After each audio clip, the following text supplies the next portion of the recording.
What we have here is sad dog syndrome.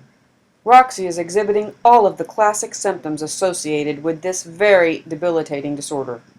Her lifeless body just lies there, and as you can clearly see, there is evidence of bloated belly and an almost comatose posture, both indicators of an advanced stage of sad dog syndrome. But there is still hope. There is a cure. And you can help bring Roxy back.